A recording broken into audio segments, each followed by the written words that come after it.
Welcome, Internet. We will rise.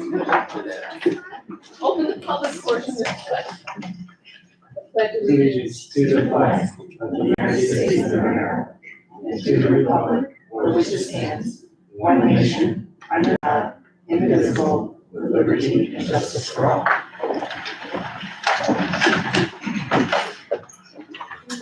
Audience. So first up is the presentation of independent audit. I'm guessing are you Melissa Durr? Yes, I'm Melissa Excellent, Dewar. welcome. Thank you. Okay, so you should all have gotten a copy of the financial statements. And what I'm gonna go through tonight is the executive summary. So this takes like 60 to 70 pages and pulls out the highlights in about 6 pages. So we're gonna start with that. If you go to the first page, this is a snapshot of the general fund as of 6/30. And as you can see, right at the top, you have your assets, which are mainly in cash. And then you have about $1.4 million in liabilities, which the largest one is that due to retirement systems, which is your pension liability. So it's the largest part's due to TRS, but there's also a little bit of ERS in there as well. And then on the bottom of the page is your fund balance. So you have your restricted fund balance is your reserves, and we'll go into more detail on that on the next page. And then you get into your assigned fund balance. So the encumbrances are those open purchase orders at year end of $59,000. And then your appropriated for taxes is what you have appropriated as part of your budget, $100,000. The unassigned fund balance of $842,000, that is what you're legally allowed to keep, the 4% of the subsequent year's budget in unassigned fund balance. So that's what that amount represents. And then you can see over on the right column, total fund balance increased by about $1 million. And on the following pages, we'll see what played into that. Mainly it was the utilization of the stimulus money, but there were some surpluses with revenues and expenses that played into that $1 million. Feel free to ask questions, as we go through. So I'll chime in. Okay. The workers' comp is a noteworthy delta. Yes. So on the next page, we are going to look at the reserves in more detail, but there was some use of reserves and some realignment of reserves. And so we'll see that on the next page. Any other questions on the front? Okay. So on page 2, this is where we look at the reserves and the activity. So at the top, you have, it starts with those reserves that are there to help with operating expenses. You've got your ERS, your TRS, your workers' comp, and your unemployment. The column that says appropriated reserves, that's what you can see there's some realignment there. So there's a transfer between the ERS and the TRS of the $124,000, the workers' comp and the unemployment, that was realigned and money was transferred into the retirement or the insurance reserve that was established for the self-funded health claims. And then there was 1.1 million that was transferred to the capital fund for your capital project. And then the equity transfer column, that is what was funded into reserves at year end. So for the capital reserve, the 1.2 was what was funded in, as well as some additional money into that insurance reserve. And then I just wanted to mention too that the revenue column there, that was interest earnings. So we saw quite a large increase this past year with interest revenue at all of our districts. So that's what that amount, there was a portion allocated to the reserves. And then on the bottom of the page, This talks about what the district is appropriating as part of their budget. So the retirement contribution of 200,000 and appropriated fund balance of 100,000. And this 1.4% of your budget is very manageable. Typically, the smaller the number, the better. So you're in a really good spot there.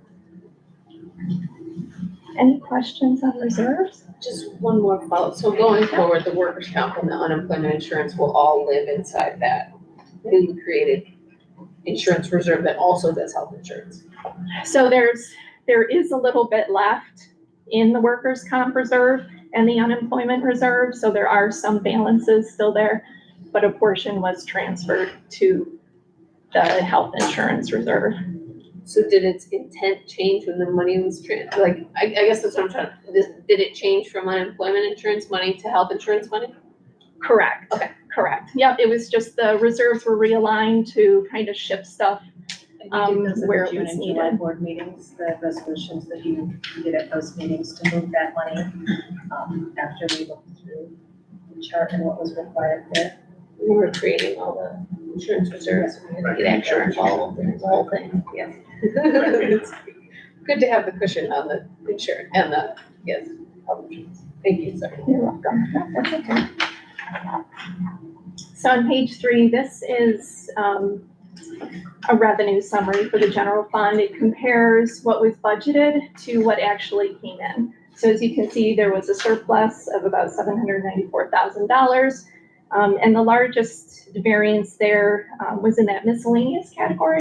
And that was mainly due to a larger than budgeted BOCES refund. So that was that piece there. But this surplus is part of what played into what you had left over at year end to fund into the reserves. Any questions on the revenue? On the following page, this is a similar analysis, but it's on the expense side. So you had about $21 million budgeted in expenses, and there was about $19.5 million of actual expenses. Most of the variance there is in your instruction and benefits, and that's mainly due to the utilization of the stimulus fund. So the grant funds, all of the activity for that is recorded in your special aid fund and not in your general fund. So it pulled that expense out of your general fund and put it into the special aid. So again, this variance here of the 1.6 is another driver of that $1 million that we were able to fund into reserves at year end. Okay. The next page is just a snapshot of the other funds. So it's starting at the top, you have your school lunch fund. There was a little bit of an operating loss this year just because food costs have increased and the federal reimbursement rates have decreased. They were higher in the past with the COVID money, but now they've gone back to pre-COVID numbers there. The next one down the line is the miscellaneous special revenue fund. This is where your scholarship activity is tracked. So there is a little bit more revenue than expense there, and typically that's just due to the timing of the scholarships and the payments and the donations. The next one down is your debt service fund. So this is set aside to offset future debt payments. There was just a little bit of interest earnings and then a transfer in. And then last year, you look and see all that activity. There was a prior year refunding, and that's why the numbers were much larger last year as far as the activity. The balance has been pretty consistent. And then the special aid fund, this is where all the grant activity runs through. So out of that 1.9, I just wanted to point out that about $1 million of that was stimulus money. So then the other grants are just your typical title grants and special education grants. And then on the bottom, you have your capital projects. So there was some expenses with buses, capital outlay, capital projects. You had a new bond that was issued, that's that $390,000. And then some transfers in from your capital reserve and your general fund. And then just a small transfer out to the debt service fund. Any questions on any of those ones? I guess a question for you, but as for you, Chris, the, lunch is a starkly different scenario from last year. Are there ways to make up any of that? I mean, or do we just budget for it in the general fund to transfer over there? So we saw a huge increase in food costs this year that really offset that. We do budget for a transfer to cafeteria. I don't know if it'll be enough this year. We may have to shift more money that way again. Yep. Again, CDP, our state reimbursements are going to be larger this year. They have given us more money. That's not a lot, but it will be more on the state reimbursement side. But it's pretty static. We have a lot of cash flow there. So was 22 more an oddball and 23 is a more, because don't we typically sort of operate at a, no? No, I think it was 23 that was, Okay. we saw that significant increases. Really, food cost was, I don't know, $75,000 more. I haven't caught up yet. Yeah, you're right. We all experience it going to the grocery store, so multiply that by hundreds of kids every day, yeah. Reimbursement costs didn't follow because it was like. Thanks. And then the last page of this executive summary is this is the full accrual statement. So it's a required reporting for school districts, but it's not very useful as far as how you budget. You don't budget on this basis, but it is a required report. So I just wanted to briefly talk about it and just mention that what this does is it takes all of the funds, it combines it into one statement, it adds in your fixed assets and your debt. So everything is presented combined on this full accrual statement. It's more of a corporate style statement. And then the only other thing I wanted to point out was at the bottom, there's an asterisk about the retiree health liability. So there's an actuarial that comes and gives a report that puts a value on future benefits for retirees, and that was valued at $62 million.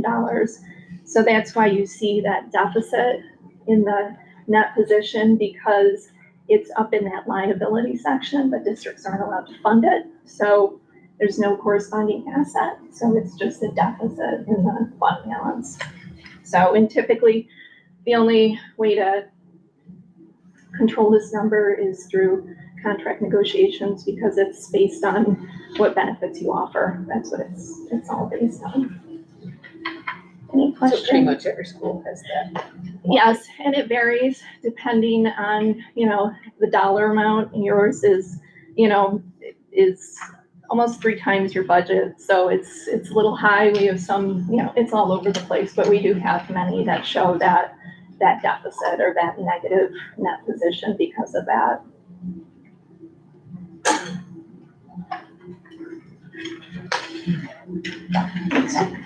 So that was it for the financials. The other thing that I wanted to go through was the one that says communicating internal control related matters. So as far as the audit, there were no material weaknesses or significant deficiencies, so it was very positive. The business office has a really good checks and balances and controls. So there were just a few procedural type items regarding, one was payroll, one was purchasing, that we just recommended some procedural recommendations. But I did want to highlight under the prior year recommendations, there were 5 that were corrected during this past fiscal year. So that's very impressive. I wanted to say Chris, and her team has done a great job of really focusing on internal controls and improving processes. So that's huge. So. Any questions on that? Thanks very much. Yep. Great work, Chris.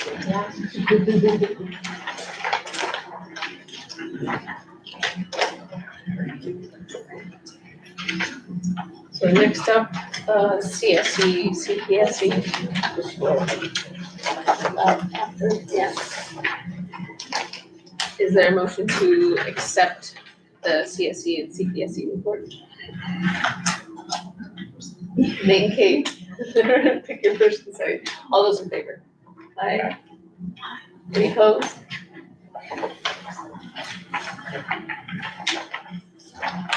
Minutes of the meeting on August 17th. With thanks to Nate and Kim for steering the ship. Thanks, Nate. What I can. And we do IT support too. Oh my gosh. Yeah, You did a great job.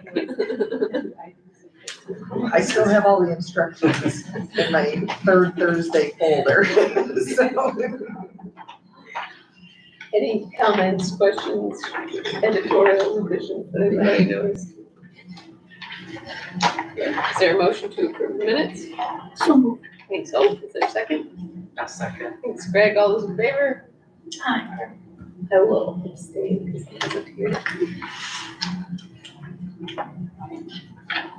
Reports. Treasurer's report first.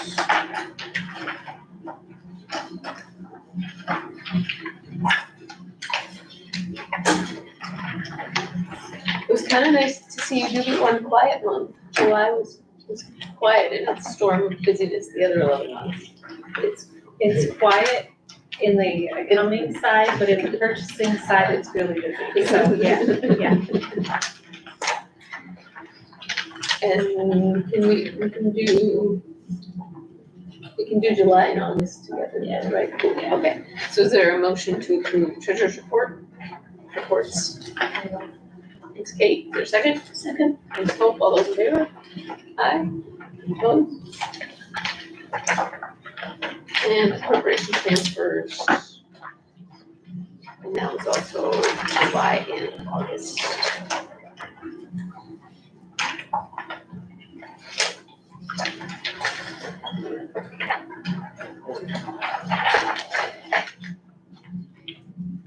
Are there any questions? Is there a motion to approve those? I'll make Thanks, Nate. Is there a second? Second.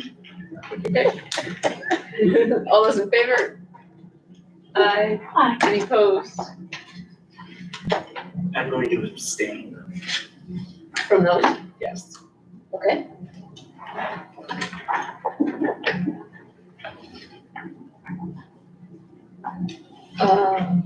Warrants. Let's start with the general fund warrant, number 4.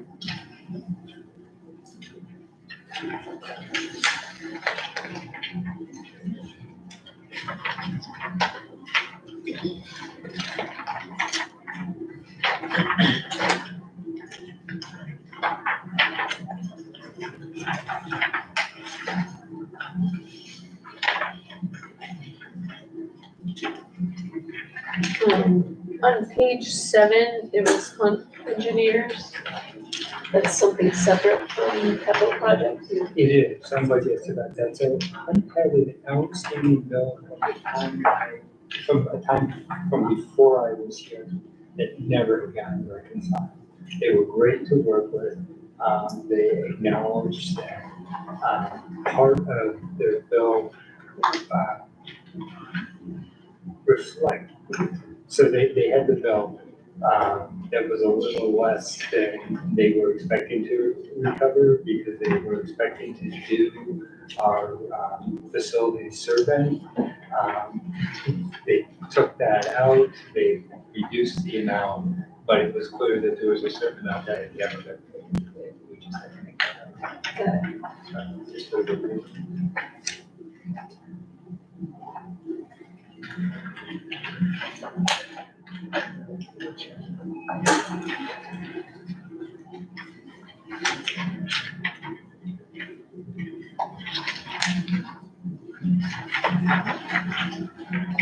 Any other questions on general fund?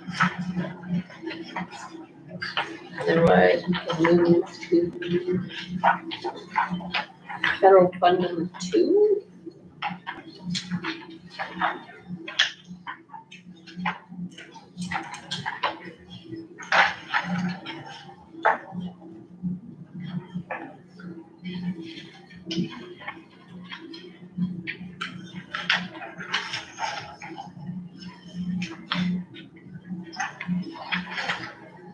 And then school lunch fund 2.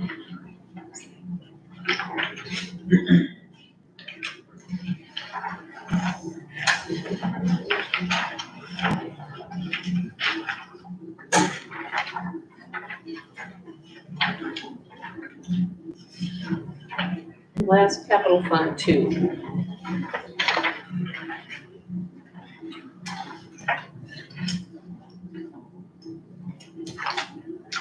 Ray, quite lunch.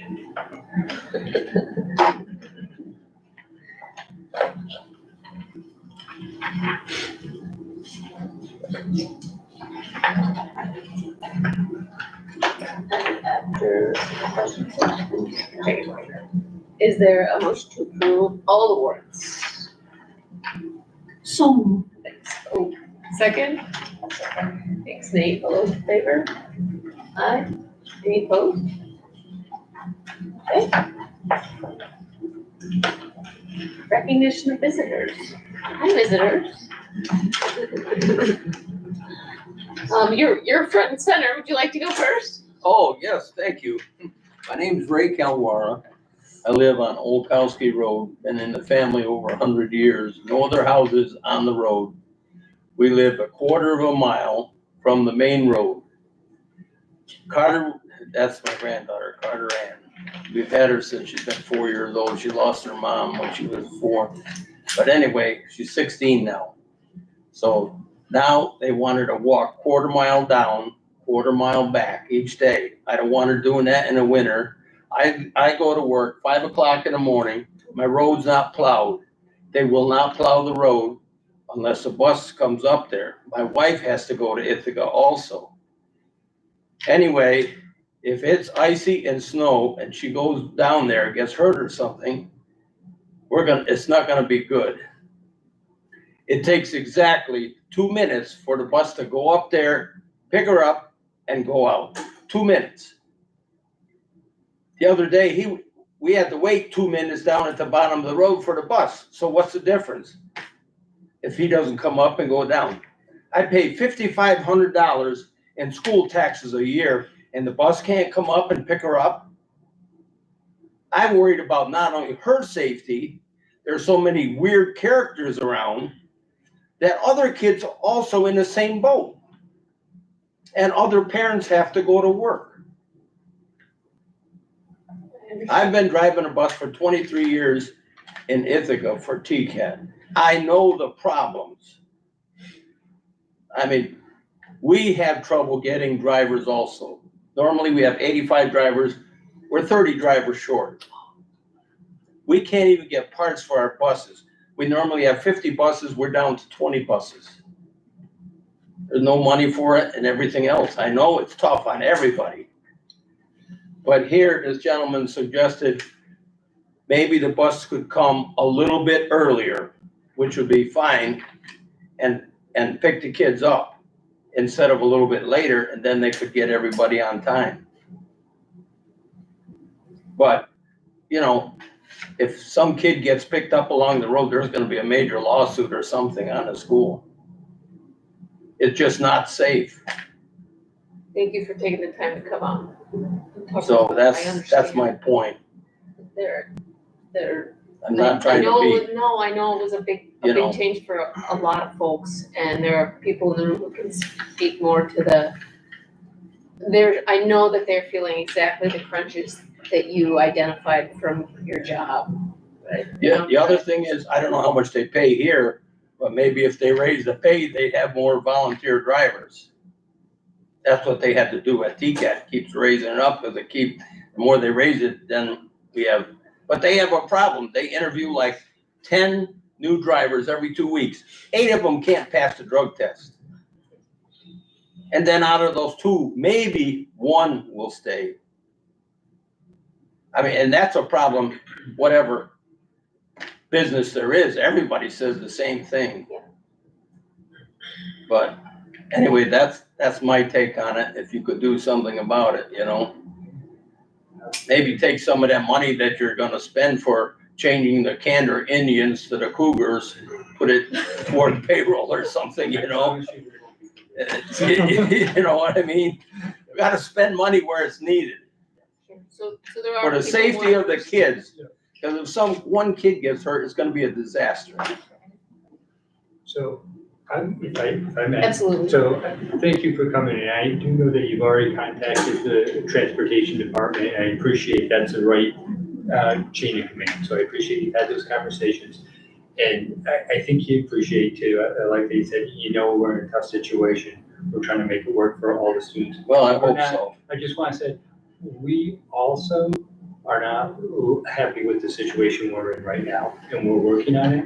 I'm going to invite you to give me a call so we can talk more about it, and I know I'll be talking more about it with the board, and they'll be giving us more guidance and direction. We're fixing what we can. I think our transportation has done a fantastic job to get the year started. I have to tell you this, just like your work environment with some real big hurdles to overcome. I'm overall really happy with the work they've done, but I'm not happy with the situation, and I care about you. Well, I've spoken to other parents who couldn't be here tonight who feel the same way I do, you know, they're concerned about their parent, and they have to go to work too. Right, and I've spoken with other parents and caregivers of children, and I understand it's. So, it's making me anyway. uncomfortable. Thank you for your time. Thank you. Thanks for coming. If you don't mind, I can't stand up. I got knee replacements. I Oh, apologize. that's fine. Thank you for having me here. My name is Rudy DeFiglia. I live on 84 Low Hill Road. I used to work for Holly. Terrific boss, thank you. I have the same concerns this gentleman did. I don't want to beat a dead horse to death, but the questions I have is, I sat here and listened about millions of dollars. Okay? I think getting our children to school is very important. I don't think it's the number one thing, but I don't think it's the bottom of the barrel. But there are a lot of parents, including myself, that are on fixed incomes. So I hear things through the grapevine. I received a letter in the mail that was 5 days late stating, your daughter is gonna be picked up here. I read that letter, and I'm an intelligent individual. I was in the military for 30 years. I'm good at paperwork. And I couldn't understand that letter to save my life. So what did I do? Got on the phone. Called the bus barn 11 times. Not once, not twice, but 11 times. Never got an answer. Always got the answering machine. I used to work there. I drove down there. Nobody did. Except the bus mechanic. Great guy. Love him to death. When does so-and-so come to work? I got a reasonable answer. Okay. So I went back to my job and I said, okay, I'll be there. Took off from work, went down there, crickets. All right. That's enough of that. So I called and said, when can I come see you? I want to talk to you face to face. Well, I'm in and out of the office. I'm busy, blah, blah, blah. What can we talk about over the phone? I like to see the response I get from somebody face to face. Because on the phone, you can do this number. Okay? And it's the person that calls, oh God, it's him again. All right? Never got that meeting. So I had to discuss my issues over the phone. Really wasn't happy with the answer, but I got an answer and I moved on. But I said, tell me where this address is on this letter. Well, there's only 2 people that take care of 750 kids. That's not my problem. I got the letter saying my daughter should be at point A and there is no point A on my street. Okay? So then I got told, well, that's a typographical error. Your daughter's gonna be picked up at the end of your driveway. Well, that was good. But I got a letter, which somebody had to look at, but it was never proofread. Everything was upside down, backwards. Okay. But then I was told that buses will not go down dead-end streets anymore. I live on a dead-end street. But 750 yards from my driveway is the bus turnaround. So if the bus comes down the street, they have to turn around because bus drivers don't back up unless it's an emergency. Correct? Okay? So they gotta go down to the end of the street. But my daughter can't be picked up at the end of the driveway. She has to go down to an address that doesn't exist, but I took care of that. Now, just like this gentleman said, me as a father will not let my daughter stand it somewhere when it's dark in the morning when it's 10 degrees. I'll sit there in a truck. So I have to be late to work. And the way the buses come down my street, and they're pretty much on time, and I thank them for that, I have to be an hour and 15 minutes late for work. So I'm losing wages. And then when my daughter comes back from where she's been, OC's here and there, okay, she's gonna get home till 5 o'clock. Good Lord. So then we go pick her up at school so she gets home at a decent time. Now, I understand that there's schedules and, I get it. But when you're talking all these millions of dollars and the bus drivers that are working hard, and I support them 100%, why aren't they getting paid? Down the road, you can go to a WeGo, and their bus drivers are making more than ours are, which I won't discuss salaries, but why would you work here when you can go down the road and make more money? Because a bus driver's job is not a support your family job. If you look at all the bus drivers that are in Candor, and I know most of them, they're all retired, they're all second income, they do it. But it's not a young person support your family job, so why would you have bus drivers? Okay, and I'm not saying they have to make $100,000 a year, but a competitive wage would maybe bring in more drivers.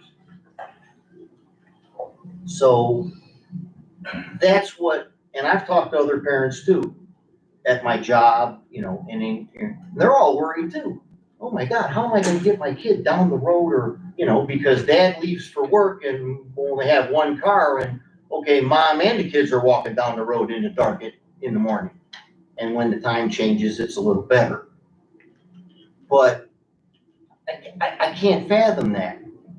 With all the millions of dollars that this school brings in and all the taxes that we all pay, we can't get buses to pick up our kids.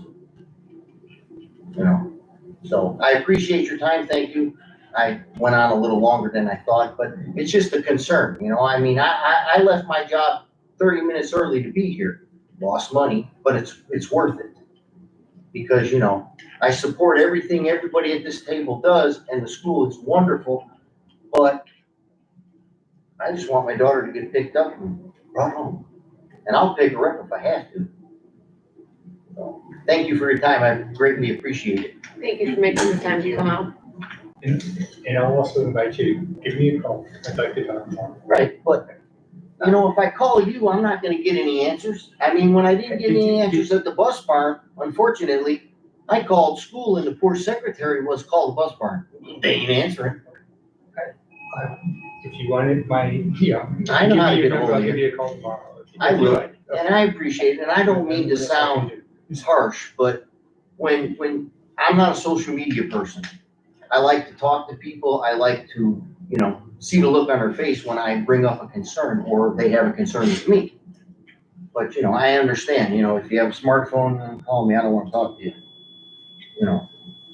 It's just, that's the way society is nowadays. You can screen your calls and say, okay, I'll get back to you later. So, but I will let everybody go. I appreciate it. Thank you very much. Thank you.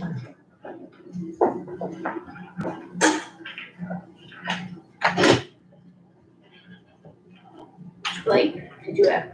You guys look marvelous. Oh. I just want to say that. It's great to see it. I watched a varsity game here, really good teams. Great school.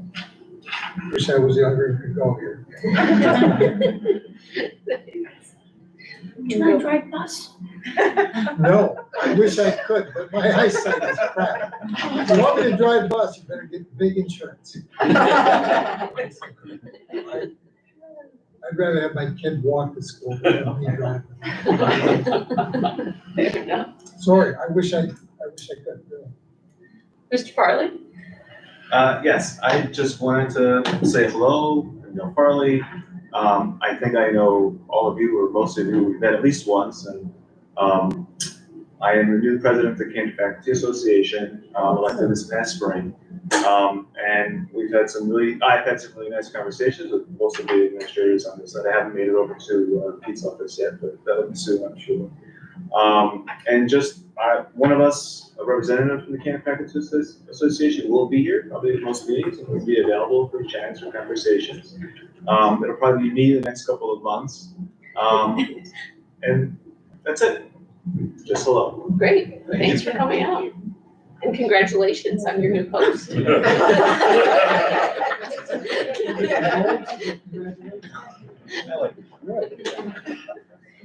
Jess?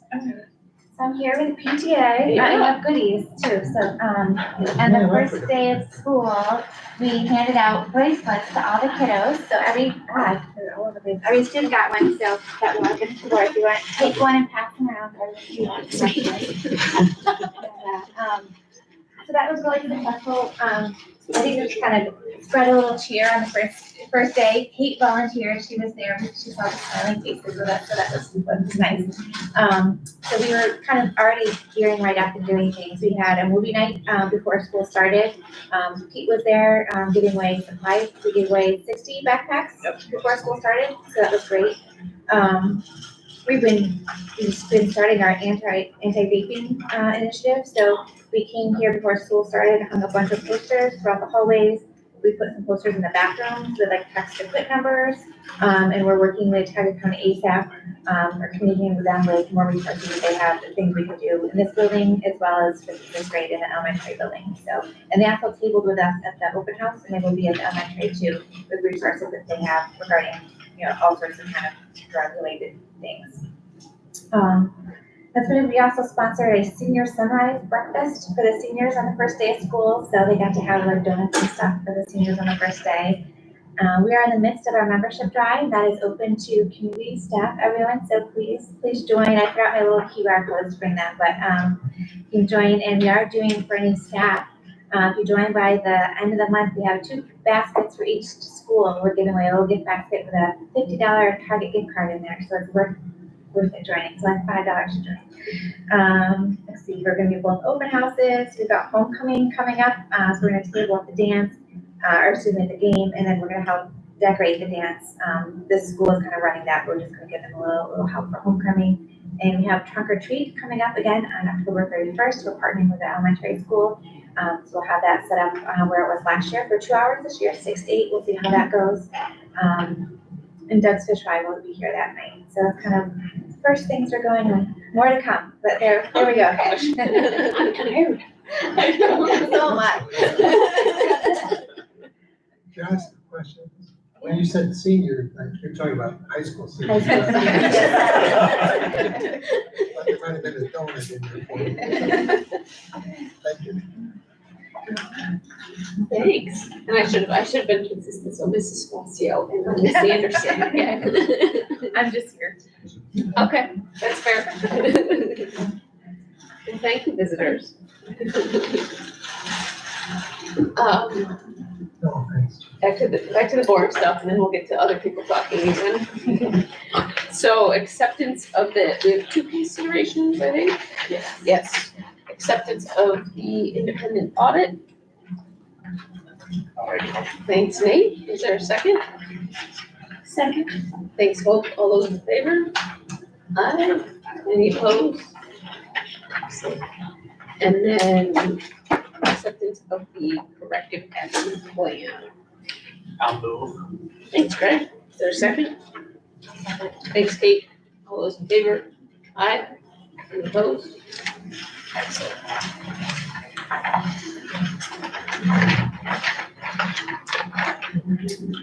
Were there walk-ins? No. I know, right? Wow, I couldn't believe it. that's wild. I mean, Good it's job, just like administrators. one whole 25% of the month with no activity. So are there any items on the consent agenda that should be pulled up for some consideration? And barring that, are there any questions on items?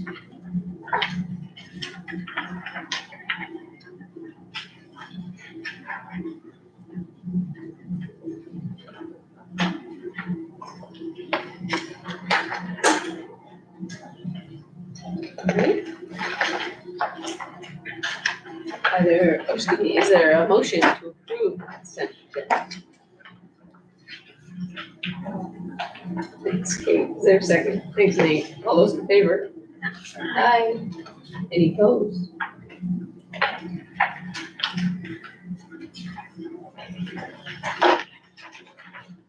Wayne, you're up. Okay. School's off to a great start. You know, I always wonder, Ginny and I, my secretary, the week or two before school starts, what are we forgetting? What are we forgetting? What? And thankfully, nothing has popped up that we've forgotten. Teachers are back, students are back. Everyone's very positive. It's just a really nice vibe in the school right now. So I'm just really, really pleased with the start that we've got going. It's been going very well, I'm pleased to report. And there were no hiccups today, so that's great. I did want to report out, because I talked a little bit with the board about the advisory period that we're putting in place. So far, well, first of all, and just a refresher on why do we have an advisor? Well, research shows that students are much more successful if they have at least one adult in the building that they have a connection with. So we put together these advisory small groups of students with a advisory teacher, they could be considered a coach or an advocate. And then hopefully this will give each student at least one adult that they feel like they can have they have a relationship with and they can talk to. And the advisory periods, like say, end of the day, 10 minutes, it seems very short, but if you look at it over the course of a week, it's 45, 50 minutes that they're getting to interact with this adult, small group of students and with one another. So we had a faculty advisory committee that got together, came up with a menu of activities that they shared out with all the advisory coaches or advocates, teachers, to go through with their students. So the first 5 weeks, it's just, let's develop that relationship. Let's have a relationship with the students. So I had a meeting with our faculty building reps last week, asking how's advisory going? Both of them said, we're hearing nothing but great things. They love it. The kids are enjoying it. So far it's been very well received by faculty and students. So I'm just very pleased to share out on that. 2 quick questions. Yes. Is it mixed ages or all one grade, and how many kids-ish in a? Yep. 7 and 8 are together, and then 9 through 12 are together. And they're gonna stay with the same teacher through 7 and 8, and then 9 through 12, they'll stay with the same teacher. As the seniors graduate, the 8th graders will be placed with their new advisory group, and they'll stay with that teacher, just so they have that connection, that relationship. So that's the plan. And the groups are no more than 10. Great. Some of them are as small as 8, but most of them no more than 10 students. So you can have that, hopefully get to know each other pretty well, get that connection. So it's going very well so far. Pleased to share, and I'll keep you posted on the progress with that. Next item I just wanted to share, we've been working, and I say we, it's Tioga County Schools have been working with Tioga County Workforce Development over the past 2 years. It's starting with what they're calling a talent supply table. They're realizing businesses in Tioga County need employees, and kids are going to eventually graduate. They're going to need jobs. So what do we do to match up our students, particularly the upperclassmen, the seniors, with work placements, internships, the opportunities to get out there and do some work, at least usually it's a half day to get out there and work and get that experience they need, the success skills they need to retain a job. The county, Tioga County Workforce Development hired Sean Lanning. He's the director of the talent supply table. And the schools, they've been meeting once a month, but they had kind of, and we have Mark Burrell, who's our workplace coordinator here. And he's been running those who've been around a while, we've had the early career program that we've been running since 2017. We've had over 50 students that have been out in their work placements out in the community, and it's been very beneficial. It's been very positive, both for employers and for the students as well, to get those skills. One of our recent proud alum that have been through the early career program is Sam Hatton, who did his work placement at Power and Paddle. Now he owns it. So that's pretty cool to see, a kid that went there for a work placement, now he owns the place. So that was really cool. So we're working with them. The talent supply table's already getting a list of employers, a menu of employers that we can send our students to. We're talking, a lot of the schools around here, and Brett and I are going to talk about this, but Waverly has 50 students that work within the Waverly School District. That's their place of employment. And Owego Free Academy has over 100 students that work there. I'm not thinking we're any type of that number, but he said, what better place for kids to work with people that understand and love kids and can give them a good experience than a school. So we're going to have those conversations, because we got to balance that with the electives that we offer to our students. And is there is that more beneficial utilizing our electives, or again, can they supplement each other nicely like they have been in the past 5 years? They've been able to coexist and offer a wider menu of opportunities for our students. But that's a conversation we're going to have. But I am just very pleased to say the talent supply table is moving very nicely. And it looks like a nice collaborative effort with Tioga County and Tioga County schools in an effort to provide these work-based experiential learning opportunities to our students. And hopefully a lot of these students will find employment. And I always say, it's not just important to find what you like. A lot of times it's to find what you don't like. Because students may think, yeah, I want to go work at a restaurant. I want to be a chef. And then they get work. No, this isn't what I thought it was. It's not as glamorous. It could be hard work. So sometimes going and having workplace and find out this isn't really what I thought it was, it's just as important. So hopefully we're just expanding those opportunities. Will this program also help students find placements with after-school jobs during the school year and summer employment? I'm sure it will. And we in our early career program, we've worked with the employers, and we have in the past had it. So if a kid wanted to leave half day, but the employer needed them to work from 5 to 8 o'clock at night to 9 o'clock at night, that served as their school hours as well. So, and one thing that Waverly does, I like the idea of, is they have a full-time workplace coordinator in their district, and that person, they do the 5th year transition to the workforce for their students. So even after the students graduate, they stay in contact with that student for a 5th year, just to see how they're doing, support them, help them be successful in their workplace. Or if they have students that haven't found a job yet or lost employment, okay, what can you do to get you back up on your feet? Because Dr. Eric Knowles is the superintendent over there. He says, our students that leave our schools now are underemployed. But there's a lot of things that, a lot of them don't know how to. Well, first of all, a lot of them haven't even gotten their driver's license. So that's something that they put into their program. A lot of these students don't even know where to start to find a job.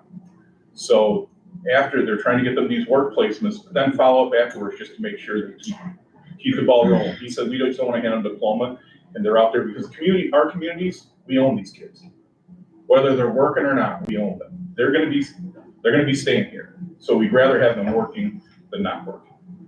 So I thought that was a neat idea, but whether it's worth the investment in resources, that's what we got to discuss here. Well, on the investment side, there's certainly a lot of workforce development money as far as grants that is coming through the pipeline right now. we're seeing a lot of that in Tompkins County, where I'm based out of for work. So definitely something to keep an eye on, because it sounds like a great opportunity to explore, to make sure that we're balancing that workforce development side as well with college preparation. Yeah, college and career readiness, we hear a lot about that. So we're trying to balance that here as well. That's why we have our early college program, got kids graduating with their associate's degrees, and we have the early career program where kids go out and get their foot in the door someplace and work, and hopefully find meaningful, gainful employment, or who knows, maybe buy the business.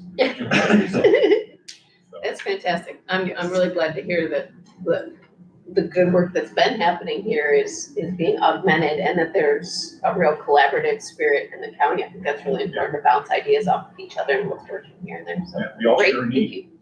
We all share a need. So, Yeah. And then we had open house last night, that went very well, had a really nice turnout, and it's just good to see all the kids and the families. So that went well, and then homecoming week's coming up, October 10th through 14th, so exciting things. What you got, Pete? How's the start of your year? It's been busy. It's been good though. So the first piece, the mentor program, I talked a little bit about last month, but I wanted to dive a little deeper in this month. So I just wanted to speak about the work that Wendy and Amy have been doing. They started, they met with each of our new teachers at the end of August and sort of introduced them to the district and start providing them with the professional development, some of the book studies that I've mentioned here that they're going to be diving into. In our mentorship here, it's atypical in a good way, and it goes above and beyond what the state recommendation is of 1 year. We keep our mentors in our program for 4 years, and Wendy and Amy focus on a gradual structured release instead of just 1 year and a failure on your own. They gradually release the candidates, the mentees over a period of 4 years. And it's just a great learning opportunity for the mentors and the mentees, because they're bringing a lot of veteran teachers too to share what's working for them. Just yesterday, Wendy was able to relieve one of our new teachers to go observe a veteran teacher. And that was valuable for that new teacher. She came in today and shared with me how valuable that was for her classroom. And she already started some of the things that she saw in the veteran teacher's classroom. So it's a great program. Like I said, it's great that we offer for 4 years, and Wendy and Amy do a fantastic job with it. And Wendy and I work very closely on supports for those new teachers, and with our building priorities, our curriculum and instructional priorities, and that's all part of that conversation. So I appreciate the work that those two do right from that candidate's first year on the job. Jessica talked a little bit about our supply giveaway, but thank you for the PTSA for coupling with us. We were able to give more than 60 bags and supplies away. We actually had to go restock the table a few times, which was great. So we're hoping to do that again. Next year, I'd like to potentially do 2, one at the beginning of the summer, and then one at the latter end of the summer, depending on the donations that we get in. There's no telling, when those donations come in, but we're always happy to accept them throughout the year. So doing 2 would be a priority next year, one at the beginning of the summer, right after maybe the 4th of July, and then right at the end of August would be a good time to do it too.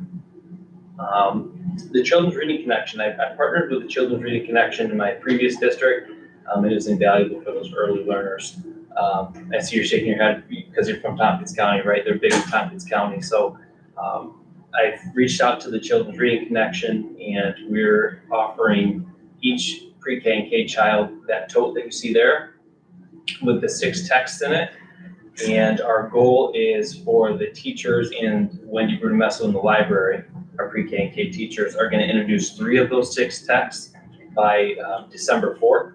And then on December 4th, we have John and Cal pictured there coming in to perform those texts for the kids. They teach them hand signals. The kids have a great time with it.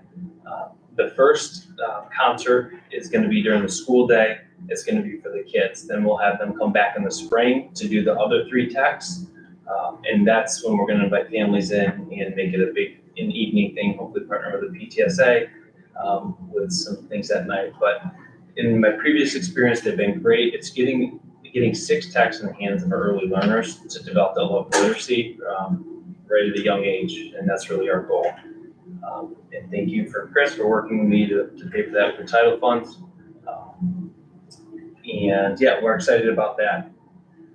The important dates there, I have October 4th, we have our open house, 5 to 6, and I posted that on the website, I believe, earlier this week. So that's gotten out to families. And then we're just in the latter part of finishing up our iReady diagnostics for both ELA and math. So I'll have that data for you next month. And take any questions. Thank you. When's the high school open house? Last night. It was last night. Aw. I think it was wonderful. I forgot I went. That you were leaving. I saw you there. Dang. Okay, in my dreams. We'll see you on October 4th. Yeah, I got it. You can stop over to high school back. Sorry. Sarah, you're up. Okay, I'm up. Hooray. Okay, so this year, Summer Academy ran for 4 weeks instead of 6 weeks. We ran Monday through Thursday from July 10th to August 3rd. And our day was 6 hours long instead of 3 hours long. Which left some really great time for teachers to get creative with content that was meeting their prioritized standards that they set. We were able to have recreation time, we were able to have an enrichment time every day. We were also able to have 60 minutes of targeted instruction based on need, which was something we weren't able to do last year. We also had a 30-minute morning meeting that the bus drivers joined us for, which was very neat to see. Some of the content that teachers covered were book studies. We had a reader's theater with a performance of Charlotte's Web on our very last day that the 7th, 8th, and 9th graders did. It was amazing. 5th and 4th were very into agriculture the last couple weeks of Summer Academy. A lot of problem solving, collaborative games, some creative writing from 7th grade.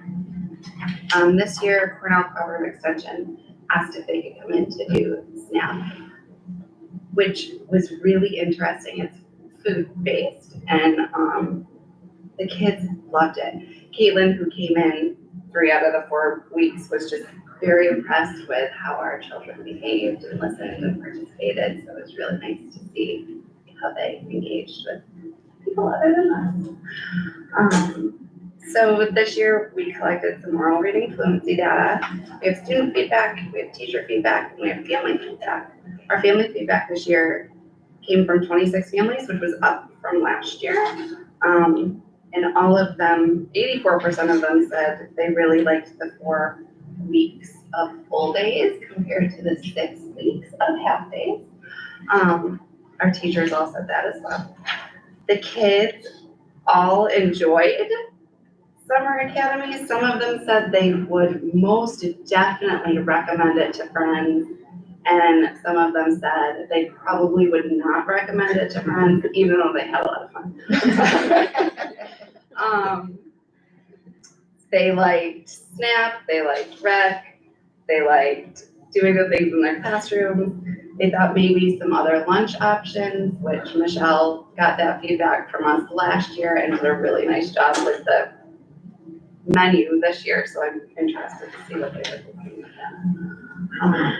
We were able to take at least 2 oral reading fluency measures from 72% of our kids.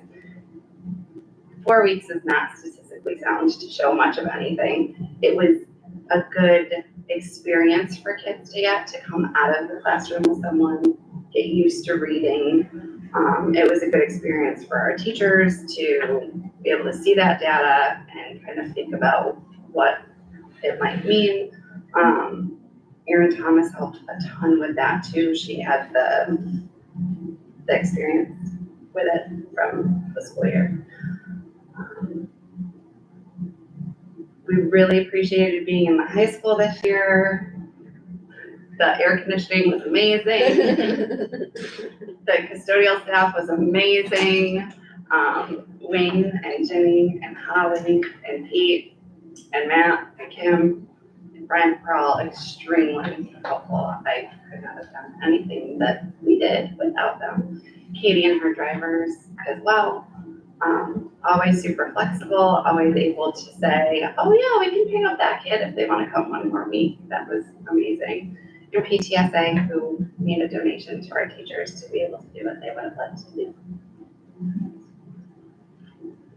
Sarah, are you tracking overall academic performance of students who participate in Summer Academy from year to year, just to see how much extra benefit it's providing to students in the district with the reimbursement? So last year was the first year that we had a more academic-based summer program. Before that, it was very much recreation. So last year was kind of helping our teachers recognize and see, oh, hey, we're gonna try a different spin. And it's interesting you asked that because for the ELA and math based on need part of the day, we used our iReady scores, and we used the iReady teacher toolbox. At the end of summer school, at least every grade level teacher in the elementary grade levels were like, do you think for next year, could we start talking to the reading specialists and see what the kids that are registered for summer school really need and what they've really been working on, and can we maybe collect some data from classroom teachers? So it didn't have to come from us, they want that. So that was a really exciting thing to think about. And I think that another opportunity would give us more time and more ideas to collect that data to see how things are shaping up in that way. Awesome. Glad to see that happen. Same line of questioning, and your sample size may just be too small, but I wonder if there's less regression on the fall iReady from the kids who have attended. Can you guys dissect and look for those things? So we tried to do that. The weird thing with iReady, maybe it's not weird, maybe it's just how it is. That end of year score is end of year that grade level. Right. So the beginning of the year, this grade level, it's all brand new material. So it's not like I'm not sure that they talk to each other, if that makes sense. Yeah, it's a bummer, but we haven't looked at it. And I don't know how, like, using something like the oral reading fluency probe for more discrete skills, like, we didn't use that last year, right? okay, so you This don't have an year we apples to did. apples. Yeah, Right, we don't got it. have that, but that could be Yep. one way to be able to look at that comparison Yes. for the students, because once we get better at that, we will end the year taking those oral reading fluency screeners. So students will end the school year and at least we'll know where did they end up at the grade level probe and which percentile they're at. And then when they do come, if they come to summer school, I think that'll be the piece of data that we might be able to tease that out. Again, it's enough years of comparable data, Yeah. but the answer to both of your questions, yes, we want to see if the students attending summer school, are they progressing at a slightly faster, greatly faster rate than the comparable students who didn't. We need years, at least 3, 4, 5 of comparable data points. We don't have that yet, but those are all the things we need to look at. I think they're already closing us closer to that. Great. And then the other thing I just noticed is that if you compare last year's first graders or now this year's second graders and grade by grade, almost every grade level went up in enrollment, so that's fantastic. I think it's that they knew they had a wonderful principal. They have a wonderful principal all year.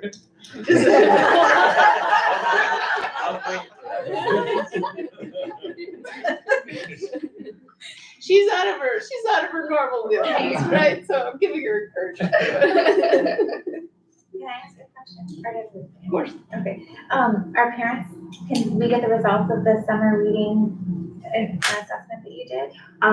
If we have it consistently for your child, I would be happy to share Matt, Keep in mind, it's a screener. it. It is, So it's it's not quite like iReady. and it's not something that we use specifically for a specific purpose during summer school. Matt, you're up. So, been a busy start of the year. I think this is the longest I've been able to sit down for, since we started. Busy, start of the year. I normally have about 130-ish health tickets and, I'm at about 190, almost 200, as of last week. I'm down to about 6 when I left my office today. So that was very encouraging. Things are settling in, and I'm starting to be able to look at some bigger projects that I'm working on. So that's good. And the nice part is when I looked at the data from last year, even though I was running around crazy, I realized that it was about the way it was last year. So you often forget the pain, and it's nice to have that data. I did get a lot of steps in. I was, doing 7 or 8 miles a day, at the beginning, but it's good to see everybody. And everybody is back to normal with their technology. So, short report for me this month, but we're moving right along. Is that the last data point we need in your monthly report is like My basic number steps? Yeah. 15,000. Thank you. Yeah. Holly, I'm sorry, it was out of order in the packet and I was going by the packet and I don't mind. can't wait to hear. I can go whenever and wherever. Okay, so fall sports have started out really well. We have had some challenges thrown our way that we weren't expecting. So one of the big things was, we had all the games split evenly for the merged teams, which is what our goal always is. And then we were getting a number of calls for changing games because they didn't have refs, so they couldn't cover them in 2 places. So we were ending either canceling games, or then we called refs and said, if we move modified to the same field as varsity, we could play back to back, so they could play both, and they're like, that would help tremendously. So we made those changes, had games all lined up, and then our lights bit the dust the other night. So we have an electrician coming tomorrow morning at 7 to look at those. So we had to change all those games that we had already changed for the refs, and it's been a good time. So we ended up we have 3 football games scheduled in Spencer. We have 1 in Candor, and that was refs couldn't make it on the night tomorrow night is the game that was supposed to be here. They couldn't cover the game. So they asked us if we could change it because they have an Elmira board, they have a Binghamton board. So I did have a person that was quite upset about that and asked me about it, but they could be, the Elmira board, they said, can't they just drive another 9 miles to come to Candor and do the game in Candor? However, they could be coming from Cornell, being on the Elmira board. So thankfully, we have a game, that's the way I'm looking at it. Like, we have a game we can play, we have a field to play it on, let's play the game. And it doesn't really matter where it is, in my opinion, right? As long as we're playing. And then soccer, again, we had it split half and half, and it just wasn't working. If we got a game changed, then it was, we already had a game here, so we couldn't play 2 games at once. So we ended up moving all the modified games to Spencer. And then all the varsity games, girls and boys, to Candor, figured that they could play on a stadium field where the stadium in Spencer cannot field a soccer, it's not big enough for a soccer field. So we figured we could do it here, we do all the varsity games here, all the modified games there. So it was a lot of fun changing that around at the last minute, but we did it. And then the other big change that we had to do because of transportation and not having the number of drivers, so Spencer is down, I think, 4 drivers now from what they were last year. We are down 5 from what we were at the start of last year, or at the end of last year. We said we can get kids to practices, but we can't pick them up. And we know it's a hardship for families, but I can't pull both drivers out of there. So, I mean, as you heard earlier, it's hard on everybody. It's not what our goal was, it's not what we intended, but it's where we're at right now. So we'll keep working hard to get drivers and get people here, but it is what it is. We're playing, that's all I can say. I'm sorry for families, because I know it's hard. Some of them have thanked us because they're saying their kids are getting home a lot earlier than waiting for the shuttle bus, so some of them are happy with it, but there's a lot that it's hard, so. Not that it's on you, but can families organize like carpools, so. Yeah, that's what we suggested, right? Yeah. And I think they are. So senior nights, we have field hockey tomorrow night. We have girls and boys soccer potentially next Thursday if we have lights for a doubleheader. And Friday is football and cheer and volleyball here. So that's gonna be two things. And then cross country, we don't have a home turf, a home, what do you call it? Course. We don't have a home course, so they're gonna do a barbecue at a date to each tournament. And then we have homecoming here on the 13th, and SVD will have theirs on the 20th. And Katie is here, so she's gonna talk transportation. Sure. So we were very thankful to have Traversa implemented this summer, which is a routing program. For the years before that, we've done the routing by hand, which is Excel spreadsheets and hours of one kid at a time, turn right on this corner, turn left on this corner. So we have this routing software that not only does that for us, but it helps us to organize the runs into the most efficient way possible with keeping right side pickups and as few crossers as possible. It has really helped with our driver shortage because it has helped us to figure out how we can pull off all the runs in a certain amount of time. The flip side to that is there's a program called Tyler Drive that we'll be implementing as soon as we get the tablets, which is going to be a game changer for our drivers. It will be a tablet that's mounted by the steering wheel. It's black when they drive, but when they park the bus, it'll talk to them as they drive, giving them directions road to road. When they park the bus, it'll pop up with the kids' pictures. So they'll know what two kids figured on the bus and then push the button. Then the secretaries here will be able to see who is and isn't on the bus. We'll always know who's on the bus. We'll always know who got off, where they got off. Later down the road, there's a parent app that we can look into. That would be a ways after we get implementing any new technology. It always has hiccups, so we want to do it in stages to make sure that we're doing it smoothly. We're gonna do it one driver at a time. Many of our drivers are retired drivers who technology, and we just don't want to overwhelm them. So we'll help them one at a time. But I'm super excited for that because when you have a sub driver and you put them on a run with 40 bus stops and kids that they don't know the faces, it's a nightmare. So it'll really help our subs to jump on a bus and run the routes. Our 4 buses in December are gonna come with seatbelts, and our buses right now have seatbelts. They're 2-point harnesses that go across your waist, which are deemed not safe. The new buses will have 3-point harnesses, so the shoulder lap belts, 3 in each seat. The front seats will have 5-point harnesses for the pre-Kers and kindergartners. So we'd like to implement having children wear seatbelts. It's being talked about at the federal level right now. I see in the next few years it's gonna come down from the federal level. It's these accidents that you see happening across the country, they're deeming that if kids would have seatbelts on them, the outcome would be different.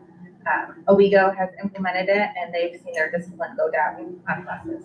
It's just when our kids are really great on the buses, but sometimes when you have 50 kids behind you, they struggle staying in their seat, they struggle not wanting to get up and talk to their friends. So that will really help with that as well. Our sports shuttle is running right now. We actually have 2 buses on the sports shuttle because we have a kid that goes to Elmira, Losey's. So when we go up to get him, we pick up some kids on the way back through, kind of kill 2 birds with 1 stone. And then we take kids from here to Spencer on our sports shuttle.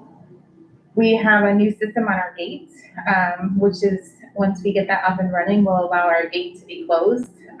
There are many days that I'm driving, our mechanic's driving, there's nobody at the shop because we're just all on the road. So once we get that up and running, everybody will have they're fobs, like an easy pass in their bus or in the car. So you'll pull up, the gate will open, when you get through it'll close, which which will be great for security and great for when we're hopping in a bus and we just have to go and somebody doesn't have to worry about running and shutting the gate. So we're excited for that. We did implement some bus stops this year. We went through and I said, New York State Education Department says within 2 miles of the school district, we can ask pre-K through 6th graders to walk to school, or it's not even walk to school, it's to find their way to school, or it's 3 miles for 9th through 12th graders. We haven't asked students to come that far. We would never ask a student to go a mile. We have some dead end roads that we have asked them to come down to be able to pull off to get kids here. And our biggest concern is when we dismiss high school, we have to be back in time to dismiss elementary school. That's where our big time crunch is. Same in the morning. When we drop off elementary, we have to have time. For high school, we have to have time to go back out. It has been good for the most part. There have been a couple of hiccups. We've talked through with people the reasons why we shouldn't be backing through driveways.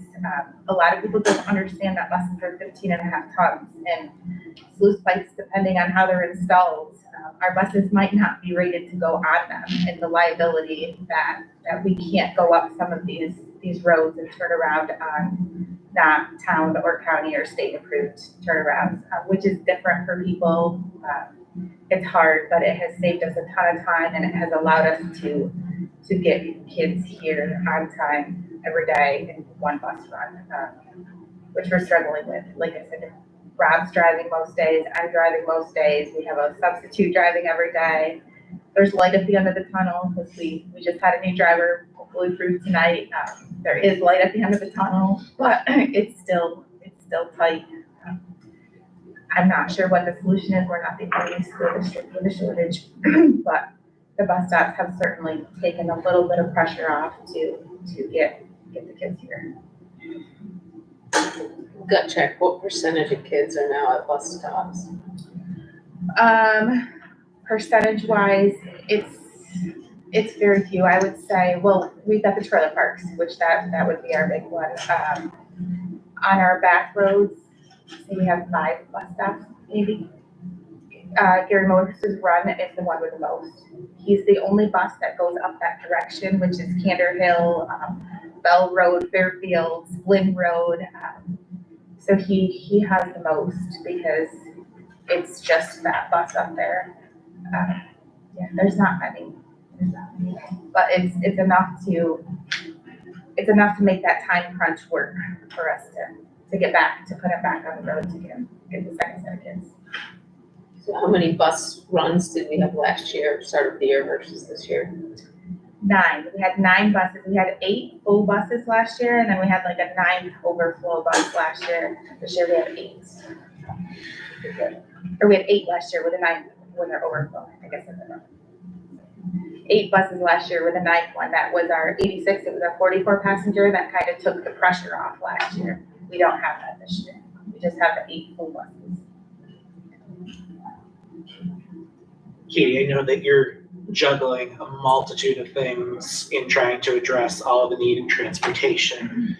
Have you had any conversations with some of the park management folks about facilitating some sort of shelter for those bus stops, especially the larger spaces, as we're upstate New York, winter's always coming. No, most of the kids at Owego Heights, when we get there, their parents are in the cars waiting for them, or they're in the cars. We're not really seeing kids just standing there. We're seeing parents dropping them off. But I have not had those conversations with them. That may change as the year goes on as routines form, but also if people are missing work to sit there with their kids, that's problematic. Yeah. Changing, like in my head it's related, but it's different. When is the enrollment of the preschool daycare? So our pre-K program? No, I'm sorry. Before and after. Before and after, Okay. thank you for the words. So we have 13 enrolled, but around 8 consistent. And that's before and after, is it about? Yeah, before and after.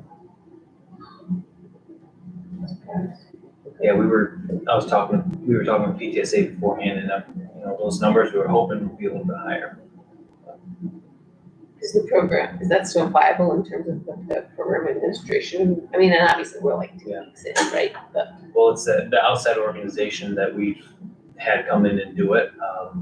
They're subsidized by the state, but I talked to Brent a couple weeks ago about, what could be the future of a program if we ran it internally. Because I think, like we were talking with Jessica, the cost is the greatest factor for the families. And I've heard that from a number of families. And are we helping to drive those families towards the financial resources that are available to offset those costs? Yeah, every conversation I have with a parent, that's what I say, call them, don't just go by that information, call them. That's disappointing because it's such a great resource. As far as the state subsidies go, like parents have gone through and a lot of, we have like 2 working parents, they kind of like make just enough to not qualify for much of the state subsidy. And we kind of went through and there was like a family of 4 and it was gonna be like $600 a month. That's a lot of money.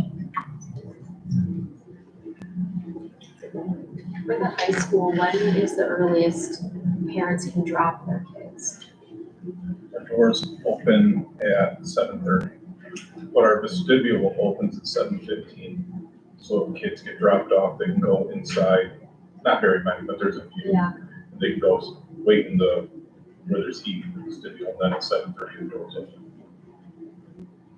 I was just thinking for some of those parents with high school kids that are waiting for a bus and making them late, if there's that's not really saving them much time.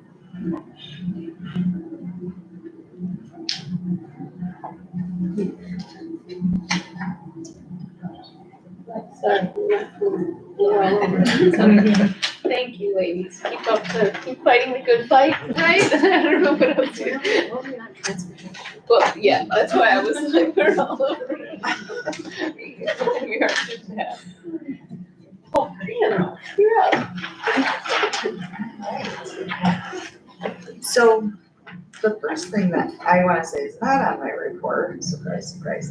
And I know I'm speaking for all of us. I think a huge thank you to Sarah for the summer school program. And, she thanked all of us.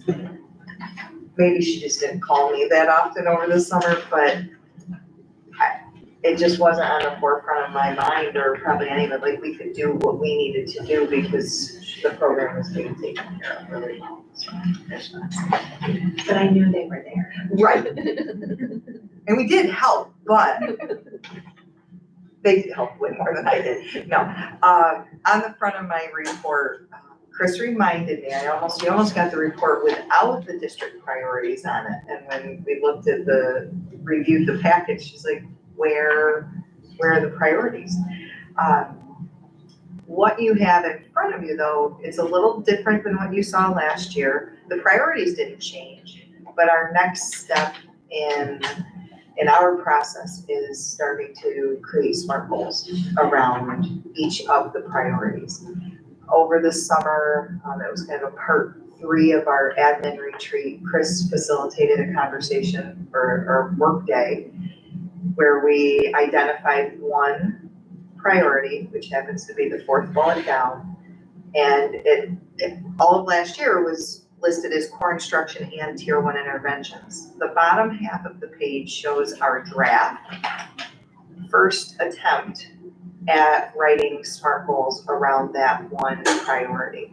And the first thing that we identified was we were trying to focus too much attention of core instruction and tier 1 instruction. And I said, okay, we have to set tier 1 interventions off to the side. Let's just talk core instruction first. So the draft just outlines kind of our process and the thinking. I made sure to write draft. I also sent an email out earlier today alerting any of the teachers whose names are listed in here, Mr. Farley, they might be a responsible party. They don't know that yet. So we haven't gotten to that step yet. And I think we were probably pretty ambitious with our timeline. Pete and Wayne met yesterday, I believe, and Wayne and I caught up today, and he shared with me where we were at. Some of the dates, for example, I think it was by today, Wayne, or by tomorrow, that team of teachers and Pete and his grade level leads would have met. With the start of the year, they haven't been able to do that yet, so we need to update some of the dates. But the goals are still there, it's just the time. Any questions about the process or what we're hoping to accomplish before I talk about what's on the back of the report? May the force be with you. She is.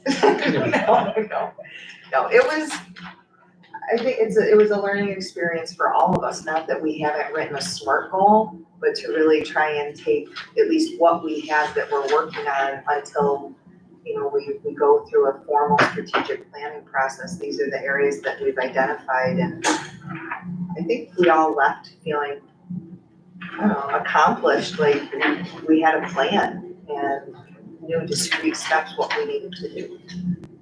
So, on the back, I added a highlight, the first one, kicking off the Reading League partnership. I apologize for the very small font. I was trying to be creative, so I know that you can't really read what any of that says. But the three anchors that the Reading League focuses on are those three images. The first one being the simple view of reading. And it truly is a mathematical formula. It's word recognition multiplied by language comprehension equals reading comprehension. So that's their first anchor that all of their work is based on. The second is called the reading rope, or it's the Scarborough rope. And those, where the ropes start, the top layer are just the components that would make up word recognition. The bottom would be the components that make up language comprehension. And then the fourth model or anchor that they use is this 4-part processor model for word reading. Those 4 or 3 anchors, that is what was shared on September 5th with all of our instructional staff, pre-K through 6 or pre-K through 12, and any of our full-time teacher aides that would be supporting instruction in the classroom. I think we're all looking forward to the work this year. We've sent out a feedback form, when I checked earlier today, feedback to the teachers, just to see what their reaction was to the work and any big aha moments, how they can see using the information in their own classrooms. And I think we had 16 responses so far, so we'll continue to collect that. And Neil mentioned earlier that he's met with all of us at different times this afternoon.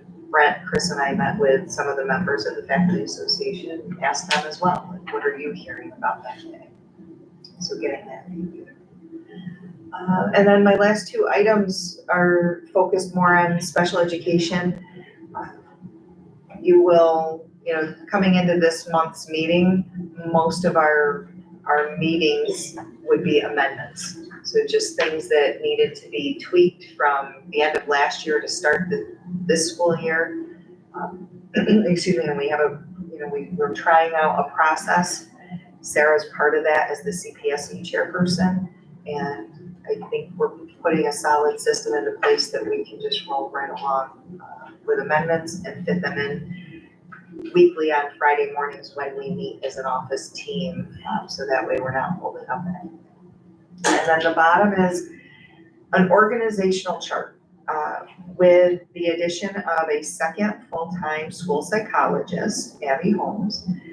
We had to think through what does the structure of the department look like, and then what's the flow of communication and what are the roles and responsibilities. When do you go to the CPSE chairperson or the school psychologist as your point person in your building? When do you come to me? When do you go to Amanda as my assistant? And I think all of that front loading is going to pay off. We plan the work. So that's what we're doing right now. Finishing the plan.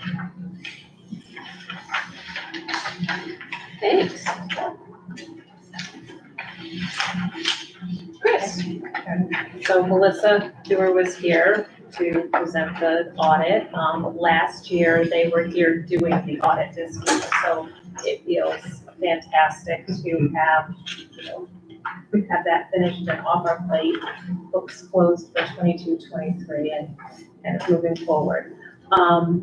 They will be back. The former audit firm did all of the 3 audits in one time period. MMB does that in 2 visits, so do a regular audit, and then they'll come back to do our federal audit. We have to have that single audit because of the amount of funding that we receive and spend. And then our student activities, they do at the same time. So you'll see those later on. I'm sure we'll be scheduling them to come out end of October probably to do those 2 things.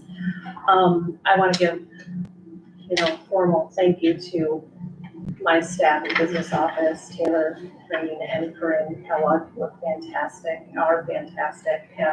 in their roles and just supporting all of the process implementation, shifts, procedures, policies that we've implemented kind of to tighten up the process as we've gone forward. So they've been really great in their roles there.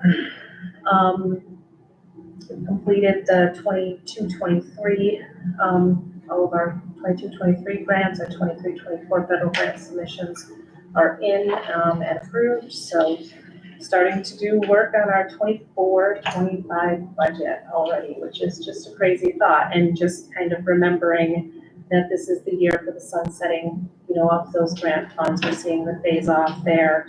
Our foundation aid, we had a nice increase last year, but expect that to level off.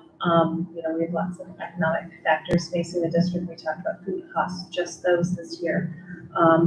But also talking about program and how we can do the things we do well, and want to continue sustaining that summer school program and kind of looking at those things now, even though we don't really think about budget season until the spring, but it's budget season now.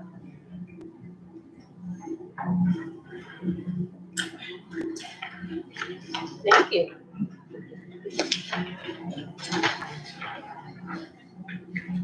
And Mike Log. And I'm up, so I want to talk about the start of the school year too, but I'm going to start with the students. This first day of school for students is one of my happiest days of the year. I mean, every child, I don't care if they're pre-K or a senior, when they're coming back on that first day, you see it. They think this is going to be my best year ever. No one comes back thinking I'm going to do worse than last year. They're excited. And we think about that every day, but throughout the summer, with 2 months, we're doing all the planning and all the work that you talked about. We do it all year, but it kicks up. The planning part, the ordering part, the finance part, kind of kicks up because that's all our focus. The students are on the way. And when the kids come back, it's the students come back. That's why we do it, all the work they do in transportation, buildings, and grounds. So I want to give a shout out to summer school. Ran wonderful. Transportation, and again, it's not perfect. None of it's perfect. But the amount of work and planning and time that went into it, I was taken around, I saw the bus stops, several parents did call me, not unhappy, when I say several, a few. But we talked through it and we were able to resolve a lot of problems. We haven't resolved everything yet, but that's ongoing work. We want to mention food service, the cost of everything went up. I've eaten a lot of school lunches in the last 2 weeks, and they're great. They're doing a wonderful job. So kudos to them. Buildings and grounds, the clerical staff, a lot kicks up for them over the summer too. Once the students are back, then things are in place and it goes smoothly as a result of all the work. So thank you to everyone, the administrative team, even the union, both union leaderships have been busy over the summer, and it all comes together. Thank you. With all of that being said, some of the issues we know we're still working on drivers. Thank you to the board for approving a lot of last minute hires. I'm thrilled with the new hires. Yes, we are still looking for a Spanish teacher if we can find one. Every district around us is short. We hire a Spanish teacher. It's just kind of the nature of the times we're in. But we found a solution with the teacher who had time in the schedule, working with the Spanish teacher that we do have and a computer-based program. So it's not just students on computer, they have a certified teacher working with them. Doesn't have to be a Spanish teacher, but that teacher is working with our Spanish teacher in the program, so we can provide reasonable instruction at the 7th grade level, so the kids will be prepared. I mean, all those type of solutions to planning and cooperation, it's phenomenal. Again, I'm very blessed to be here. Thank you all. So I just want to talk a little bit about the reading week too, because we invited them up, the administrative team had talked to them, some teachers and some of the teaching leadership came in. We didn't really interview them, but we met with them first after doing a lot of reading and what they've done. We looked at other districts where they had success. We collectively decided we were going to bring them for the entire faculty. Which is a bit of a risk in that they focus a lot on reading, and a lot of their focus is on earlier education. And we had to, well, Dr. Heidi Curry warned me that she had gone to some districts where the high school teachers, particularly the teachers of advanced classes, took their presentation like this. Doesn't apply. You know, this is teaching reading. My students, I teach AP physics, so they come, they can read. I don't know that. But there's much more to the learning than just how to teach reading. We're not asking every advanced teacher to teach phonics. We're asking for an understanding of how people learn everything. And the research has been really consistent. The best way to show it and get all of our heads around it and speak the same common language is probably around reading. And then Heidi talked about, we've all talked about how reading well will empower you in every area. There's a lot of research in people, whether they're children or adults, who have suffered severe trauma, whether they're in a war zone or they've lost a loved one, or any number of traumas that people experience. Better readers, and there's actual research on it, better readers recover faster and more resilient. So one of the best things we can do for children is understand how they want to read, how we can help them to read better, whether they're pre-K or seniors. That being said, it was really appreciative of the participation that we get here in Candor, because we had an active audience from all the teachers, and the feedback, initial feedback, as I mentioned, has been very positive. Thank you. I kind of already jumped right into it because I couldn't help it. The administrative team, well, I gotta say, so you moved my rhyme, no longer from Cat to Matt, now it's from Holly, including Sarah, all the way around to Katie, have just been amazing. Kim talked a little bit about setting SMART goals. We've also, with a lot of help from Chris and everybody, looked at the way we meet to be more efficient and more productive and hold ourselves more accountable, so we're better support for everybody, from the teachers, the students, and for everybody. And that's taken hold. We had a meeting, an administrative team meeting today that Matt facilitated. A lot of help from Holly and Craig Bennett, who's not here, and everyone. Just looking at our emergency response, we have a good approved emergency response plan, but if you don't look at it deeply and then not be afraid to get into the weeds with some of the what ifs, you're not going to be fully prepared. And that meeting was extremely productive, something we'll do again and again. So I could sum up my quote unquote with, I'm thrilled to be a Candor. It's a great place to be. They're great people here doing great work.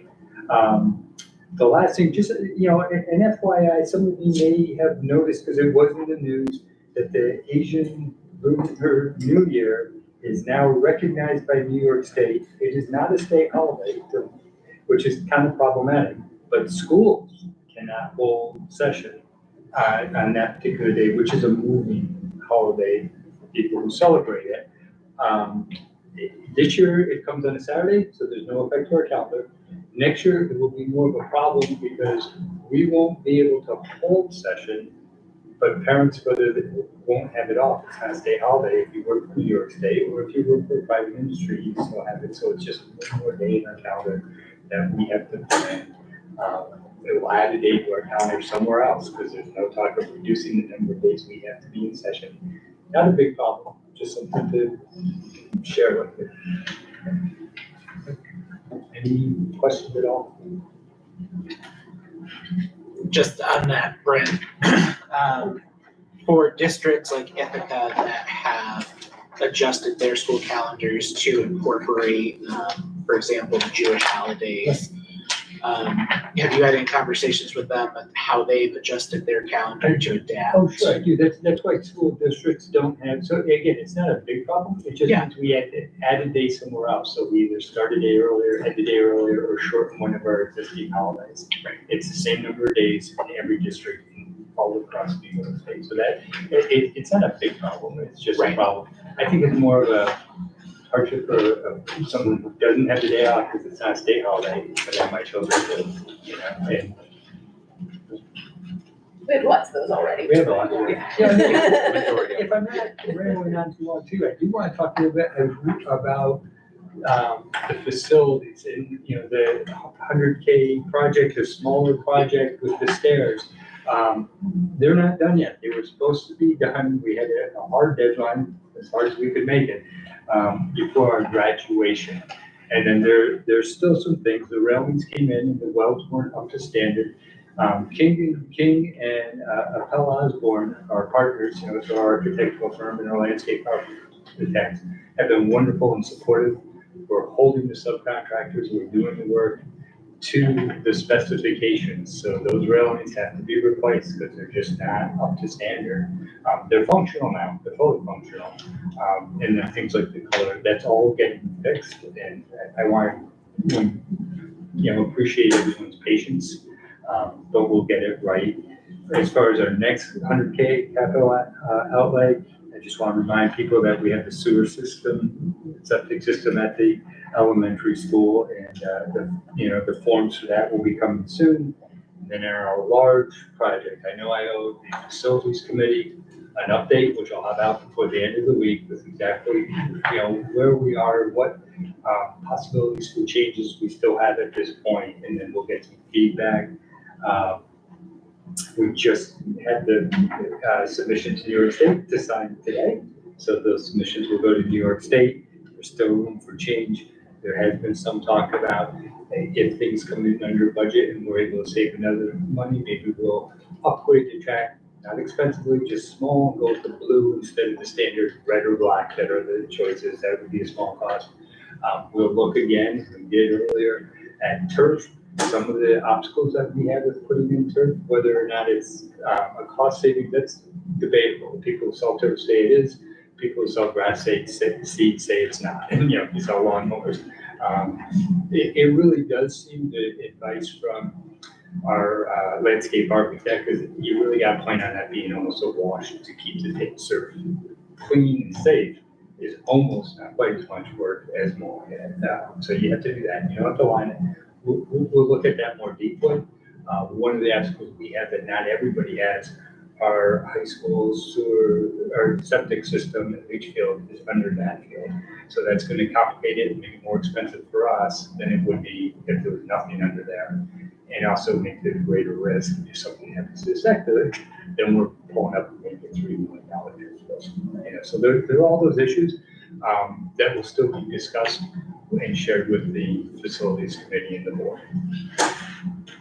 Now it's running too long. No, okay. No, it's all gravel, it's fine. It's fine. Oh, just the idea that it has to be somewhere, it's under something, you know. That makes the grass look better. It's always greener with the Thank you. We are up to board comments. So I just want to share some positive feedback that I got from some families, and Holly, this is to you, families that attended the Section 4 sportsmanship orientation.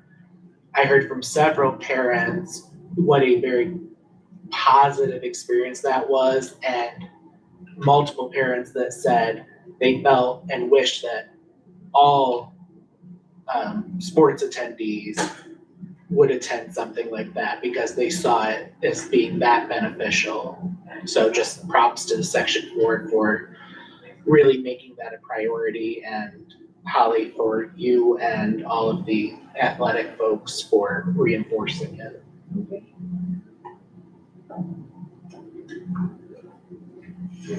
Welcome back. I'm glad you got off to a great start.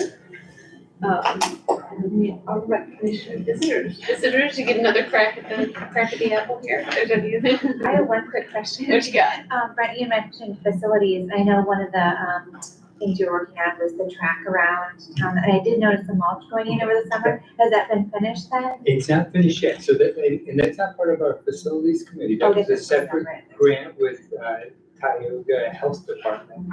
So, but yeah, in partnership with the village too, because the village owns the park. So we've started it, we're getting signs for it, so it will be marked.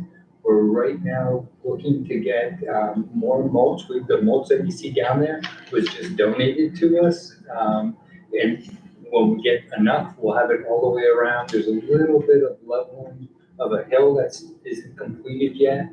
As we were getting ready for opening school, that was kind of back burner work for our grounds crew. When everything else was done, or they were a little caught up at the end of the day, as a reward, they got to go and work. They loved it. They would have worked out there all day, but so. I did we'll have notice it up. progress over the summer. so There, I thought yeah, it you was did nice see to some progress over the it. summer. Now with the opening of school, it slowed down a little bit and we'll get right back to it. Good question, okay. So, well, we have another executive session. So, but, oh, sorry, it was on 8:50. Yeah.